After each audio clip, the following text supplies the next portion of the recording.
The purpose of Wealth Talk is to educate, inform, and hopefully entertain you on the subject of building your wealth. Wealth Builders recommends you should always take independent financial, tax, or legal advice before making any decisions around your finances.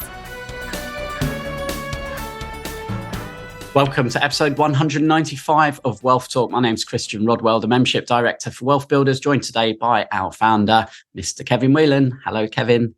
Hi, Chris. Good to be with you again. In fact, it was only yesterday where we were with each other, given the summer months are upon us. Got my short sleeves on for the first time in a little while. Had them on yesterday as we played golf. Well, as I keep saying, some of us played. Mind you, you were getting to, weren't you? Small steps, Kev. Small steps. That's what we say. Just do something every 30 days. One small improvement every month, right? Hit the ball. Yeah. Anyway, it was good fun. Yeah. And we had, while we were doing some strategic thinking as well. Actually, you took a photograph, didn't you, of the... Yeah, that should be up on our Instagram and our Facebook if anyone wants to take a look. And with Paul, of course, our co-director as well. That was fun. But one of the things that came up during our conversation was this sort of huge, I suppose, focus around chatbot and ChatGPT and all that stuff. And that was interesting, wasn't it? Because, you know, so many, in a world where everybody's time poor and chinks of light appear in the busyness of a well-earning employee or a successful business owner, they tend to put things off, don't they? And they get little chinks of light. And sometimes that chink of light, they go looking for something. And I think what's going to happen is a lot of people will go looking for nuggets of wisdom from the bot. And I'm not certain that that's going to deliver the right outcome. So we thought we'd have a bit of fun with that today, didn't we? Yeah, definitely. Put you up against the robot today, Kev. And exactly, you know, it could potentially lead to people thinking they can do it themselves, you know, with the help of a bot. And of course, look, it is fantastic technology. There's no doubt about it. We've been using it. And in fact, you know, ChatGPT is the name that's on everyone's lips, but there are hundreds of alternatives. And actually recently, I'll just share something that I've been using, which is it's kind of an assistant to ChatGPT. It's a Google Chrome plugin. It's called Monica. So if you go to the web address monica.im, you can just install that for free into your Chrome browser. And then at the click of a button, you can pretty much get an answer to anything. But we thought we'd take some of our members' questions that we've had recently and see what kind of answers Monica will provide, and then of course get your take on this, Kevin, as well. So I think it's worth, just before we get into this and have a bit of fun with it, as you say, is just remind our listeners that, you know, what we do at Wealth Builders is, of course, educate, support, and connect. And we teach wealth building principles which have been around for hundreds of years and taught by many you know, esteemed figures, including yourself, Kevin, and recorded in books which I'm sure many of our listeners will have read. And, you know, what comes to mind, Kevin, when you think of personal finance books that have had an impact? I mean, Richest Man in Babylon certainly was a great one. Well, yeah, and the seminal series by Kiyosaki, obviously everybody talks about that. And some of the books are better than others. And I mentioned, I think last time, that the biggest lesson in Rich Dad, Poor Dad is there was a rich dad who was the mentor, who was capable of dispensing wisdom. So it wasn't, you know, just picking things up and randomly doing it. There were lessons that were directly applied. So I think anything where you can combine education with a feeling of being able to interact is the key to it, because it makes it more enjoyable, and it makes it quicker as well, because you can make distinctions and differences. And one of the things that I'm pleased to say that I've been able to do over the years is build almost a set of, I think we call it CAT scan ability to really diagnose the financial health of anyone really rather quickly. And that's because I'm able, over 30 years now, just to make distinctions really quickly. And those distinctions mean because we build them into what we do, we can help people get to where they want to more quickly. And joking apart, you know, bots it'll be interesting to see what they say and what the questions are. I thought if it works, Chris, I've got, we could, we were talking about some things yesterday and some refocusing that we'll be doing and announcing at some point soon. But one of the things that's always interesting is as we get towards 200 episodes is, whether we liven it up, and I thought maybe we could create a new section, right? So do you remember a song from a band called Sparks? Do you remember Sparks? Are you too young for that? No, the name rings a bell. Yeah, I couldn't tell you what the tune is that you're about to play. I'll just play very quickly, right? And then I'll tell you what my thought is. You got to beat the bot. You got to beat the bot. Well, the tune wasn't coming through too clearly, but your voice certainly was, Kevin. So yeah, I think okay, new theme tune for Wealth Talk. You got to beat the bot. You got to beat the bot. So let's see if we can beat the bot, and not in an aggressive, combative way, but have a bit of fun with what the bot is saying. And sorry about the tune, and sorry about the singing. That is definitely not part of my scope there, but it might be a little bit of fun just to raise a few questions, and then maybe I can just apply some distinctions that I think would be more ably help someone achieve what they want. Because in the end, when people are asking questions, there's an outcome in mind, isn't there? And a bot can't really know the nuances of that, can't know the wealth dynamics of that, it can't know where you are. So it's going to be relatively static. But what have you chosen, Chris? Okay, so questions. I've picked 3 questions we've had recently.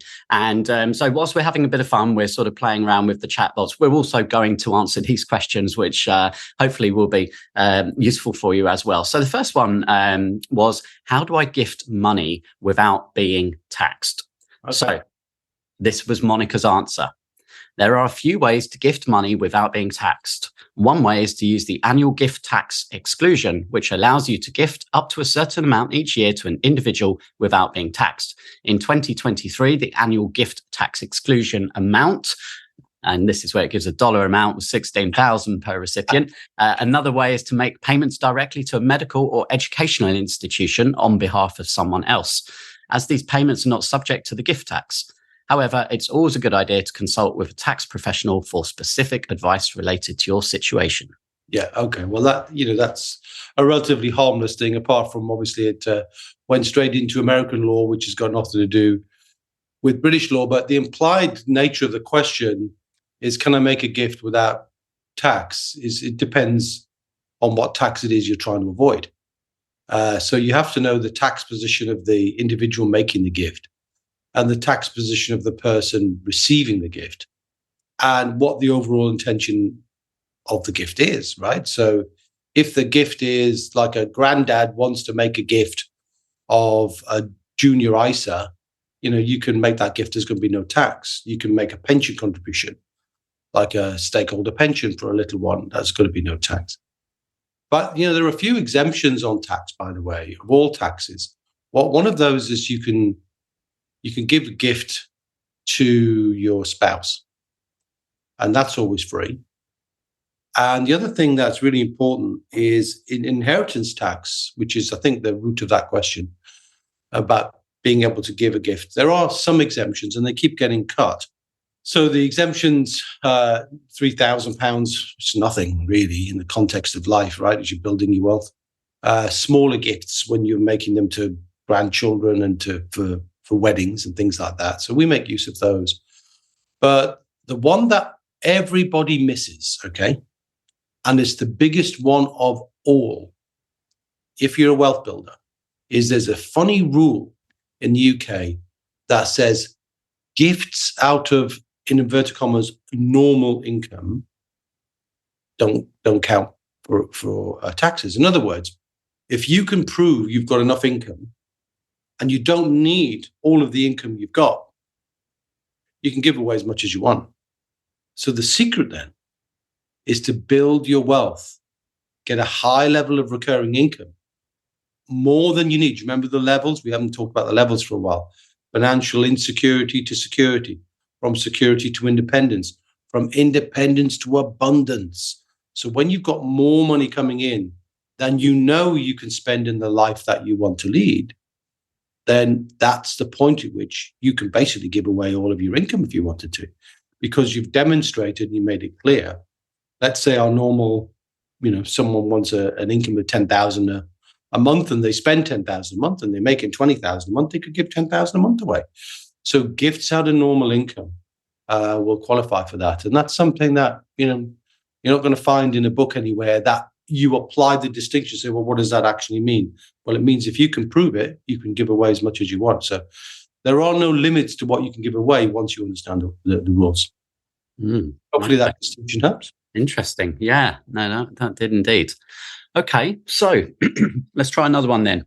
Yeah. So second question that I put into ChatGPT, or Monica, the assistant, was what to do with a lump sum of money. So here's the answer.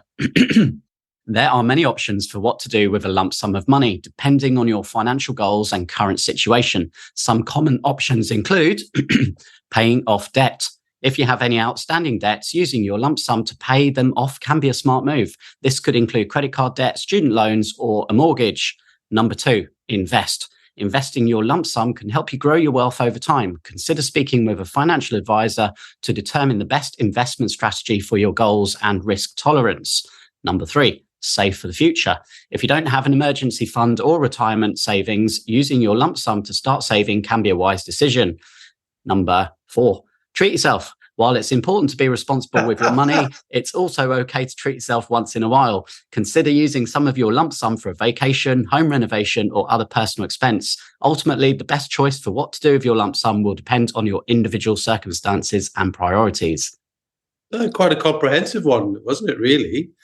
Actually quite good, if you think about that, because obviously you can hear the Americanisms again with vacation, but nonetheless, quite valid. And I think one of the issues there that I think is really important is how you feel about certain things. So definitely I like the idea of treating yourself. It's not having a lump sum. Why not? You can do something that makes you feel good and rewards you for things. That's great. I also like the idea of the emergency fund. I thought that was quite smart. And always important to build that emergency fund before you invest. But one of the distinctions I've often made, Chris, for people is sometimes it's okay not to invest a thing. Sometimes it's okay just to sit on cash, because in a world where the implication of the chat there was that the only way you could, although it touched on real estate, did mention real estate, but the essence of most of that answer was around investing in the stock market. But when you're investing in things like real estate, or you're investing in business, or you're investing in IP, or you're investing in joint ventures, which are the entrepreneurial pillars, more often than not, one of the key considerations, which is why most people struggle to do it, is time. So if you've got very little time, all you can really do is invest in things that are available to you whenever you're that chink of light, as I mentioned. But once you start putting time into the wealth building activity, one of the biggest things that comes up is opportunity. And when opportunity comes up, then if you've got cash, you can capitalize on those opportunities. So you can massively make up for the lost opportunity cost of investing money. And in fact, investing money is never a short-term activity. If you talk about stock market, it's always a 5-year plus activity. But nobody can see 5 years out. I mean, there's no crystal ball, no matter what happens with technology. Nobody can see 5 years out. The other thing that's really important, I think, right now for property people is the interest rates. Where you get interest rates that were 1 point something, and now they might be 5 point something, or even more in some cases, then the debt position looms larger. So the timing of that becomes more relevant when you get coming to the end of fixed rates, or you're coming to a point of review. So the timing is relevant in all of this. And that's why I think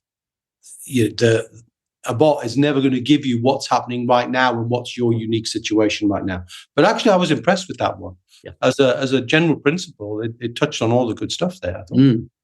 I'm having making some distinctions as I'm listening and thinking as well, Kevin. And what I think is really fantastic about the use of ChatGPT or any other application similar to this is is helping you to save time. It is a form of leverage. And we talk about leverage when it comes to wealth dynamics, that leverage comes from the left and the right side, which is either the blaze energy of people, so building teams that can help, build and grow, or leveraging systems using the steely technology and process side of things. So this is simply the use of a system to accelerate, stimulate thoughts and get the ball rolling. And as you say, it'll need some refining, but it's really helpful to kind of speed things up. Yeah. Good points made. And as long as you don't think that somehow the technology will give you the distinction of that will work for you, that they have to be by their very nature general. And it seems the two examples you gave today, Chris, very much American style. I don't know whether, maybe you've got to be more specific. And I would think it would be completely different if we were going into more detailed things like, how would I best use my SSAS, or something like that. Maybe we can try that one next time, because that would be interesting, whether it picks up, SSAS as a armed forces, or SSAS for software as a service, or, small self-administered scheme, which we know is very popular in the wealth building community because of its power to cross the border, to cross over from traditional stock market into other assets, and the ability for that money to be used today, because mostly pensions are for the future, aren't they? That's why people don't like them. Why in the UK we pay so little attention to them, because we don't like things that are always in the long term, one day, someday, and hoping for the best. Whereas we know SSAS can bring money onto the table for your wealth building activities today. So it'll be interesting to do one on SSAS. But you got one more, Chris? Otherwise, I've got one more, but I'm going to pause just for a second before we do the third and final question. Okay. And just remind our listeners that last week we launched the new Wealth Builder website, and we dedicated an episode to that. And we actually launched a competition as well at the same time. And what I forgot to do on last week's podcast, Kevin, was actually put a deadline against the competition. So I thought what I'll do, I'll extend it, because a few people have been asking. So we're going to extend it until Sunday this week, which is going to be the 28th. So midnight on the 28th, you have to enter this competition. And 3 lucky winners, and that could be you if you're listening now, will win a free wealth map strategy call with myself, which is a 60-minute Zoom call. And we'll give you a wealth dynamics assessment to take as well. And I'm going to map out your wealth on one page like you've never seen it before. And that's a product that we sell on the website, valued at £295 plus VAT. And we're also throwing in a bonus for each of those lucky winners, which is a 30-minute debrief with Kevin. No, it's going to be a chatbot. Yeah, plug them into the chatbot, see what comes up. It's KevGPT. So the real Kevin, so that, there's no price on that. That is priceless. Where Kevin will deep dive into your map and do everything within his possible reign to help you identify any opportunities that you may have overlooked. So that really great prize. 3 of you will win that. So enter by going to wealthbuilders.co.uk. Take a couple of minutes, just take a look around the site whilst you're there, but go to the home screen, scroll down, and you will see the 3 simple steps to get started. And all you need to do is just list what those 3 steps are in an email and send that to hello@wealthbuilders.co.uk. All right. And just put the word competition in the subject line. So that's all you need to do. That'll take 2 minutes. Have a look around the site whilst you're there, and you could win that fantastic prize. And before question number 3, why don't we also pull out one of our Trustpilot reviews? Because we've had a few. Taken a couple of minutes to do that, which is always nice as well. Yeah. And, whether we podcast, or whether it's part of the program, or whether it's an interaction they had with me or one of the team. So always good when people take a moment to say thank you, or just to acknowledge that we're here doing things in the ether, aren't we? I suppose a bit like Monica there. We're out there. We're not really knowing what people are thinking and doing unless they give us some interaction back. So yeah, please do that. Please take a minute. If you like the podcast, tell us. If you like it a lot, tell somebody else. But post some kind of review. So who did we get a review from this week? Well, we've had a great review from Kiri, and perhaps to reinforce the value of this 30-minute debrief that's on offer here is Kiri saying, I had a sit-down meeting with Kevin, and I came away from our meeting with quite a few ideas about how to build wealth using passive incomes that I would have never thought of before our meeting. To say Kevin is about providing value is an understatement, as the conversation was never about his services, but about the passion he has about building wealth for a community of people. He's extremely knowledgeable and is all about helping. I'm definitely going to be part of his community and look forward in working with them going forward. Very nice. And a nice gentleman as well, referred by a coach, a business coach.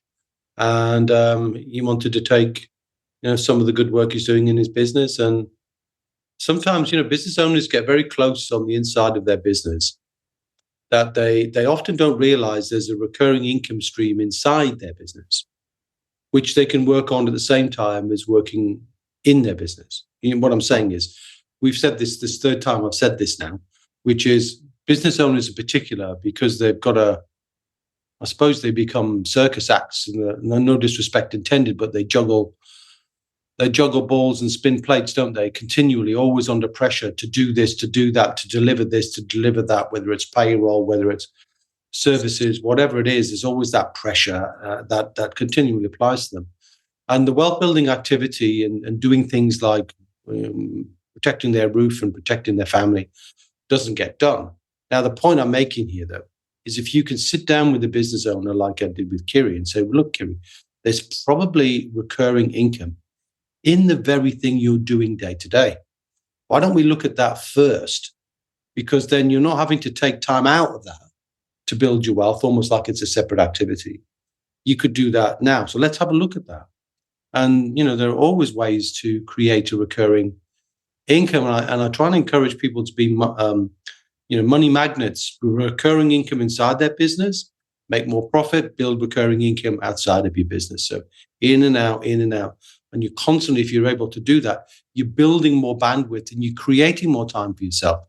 And that's always been the challenge, is why so many people fail to become financially independent. And I think it's the biggest reason, Chris, that I've noted over the years is people who don't give it time, just don't make it, because they give up, or they do the wrong thing, or they get impatient, or they do something which is just too easy, which doesn't really give them the result they want, which is why the vast majority of people rely on a stock market which is just volatile, expensive, and has no method of converting easily into streams of income. I mean, I don't know anybody who knows how much money they've got in their pension, let alone how much money is that going to mean they're going to get when they reach their retirement age. So it's a puzzling one for me, a constant one, which is why I keep doing it, because I'm trying continually to find a way that will unlock that for people who are just too busy to give it and give their wealth the attention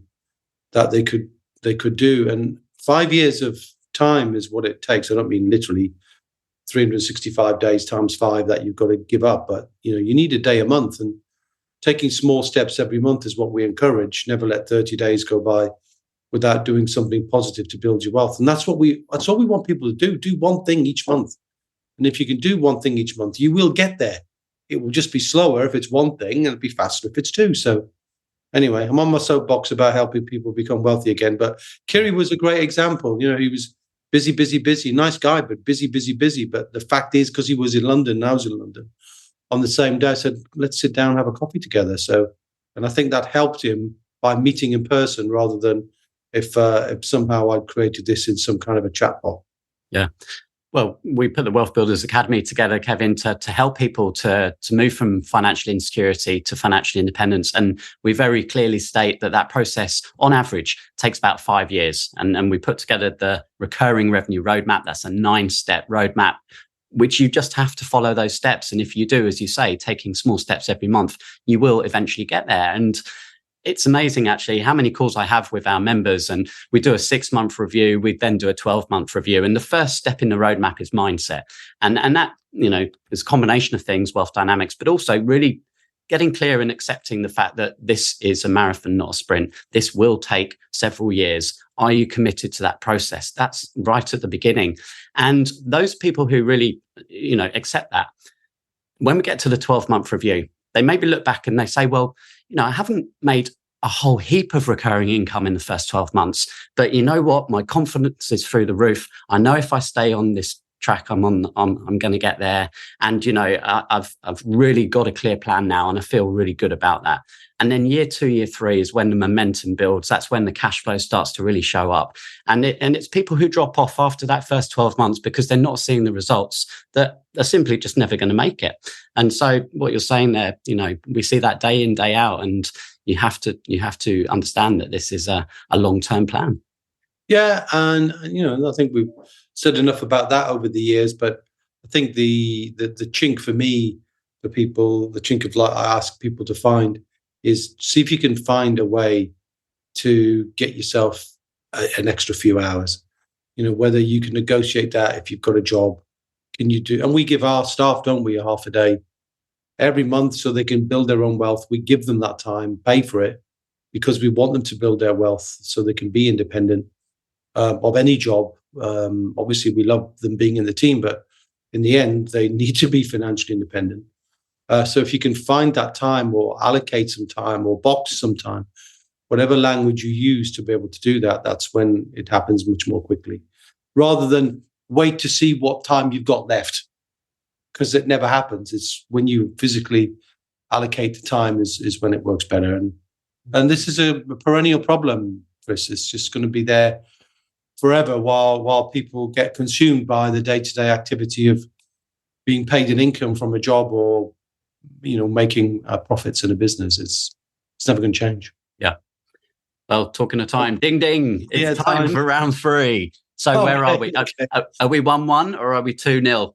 Oh, I think the gifting one, I definitely smashed it. I think the lump sum one, I think that was a draw. Yeah. Okay. There's some really good points in that one. Let's see where we get to on this one. So, slightly longer answer here. The third question, which we had from one of our members, was how to know how much life insurance that you should have. And Monica's answer was, determining how much life insurance you need can be a complex process, but there are a few key factors to consider. Number 1, your income. A general rule of thumb is to have life insurance coverage that is 10 to 12 times your annual income. This can help ensure that your loved ones have enough money to cover expenses and maintain their standard of living if you were to pass away. Number 2, your debts. If you have any outstanding debts, such as a mortgage or a loan, you'll want to factor these into life insurance coverage amount. Number 3, your dependents. If you have children or other dependents, you'll want to consider their needs when determining your life insurance coverage. This could include things like childcare expenses or future education costs. Number 4, your lifestyle. If you have an expensive lifestyle or hobbies that your loved ones would want to continue after you've gone, maybe you may want to factor these into your life insurance coverage. Number 5, your goals. Finally, you'll want to consider your long-term financial goals when determining your life insurance coverage. For example, if you want to leave a legacy for your loved ones or donate to charity, you may need more coverage than someone who simply wants to cover their immediate expenses. Overall, it's a good idea to speak with a financial advisor or insurance agent. And there you go. There's the disclaimer. American again there. Yeah, okay. All right. So I have a completely different view. I mean, there's some valid points, okay. But the view I take about any form of protection is really to sit down and evaluate what is the risk, first of all. Right? How do you feel about the risk?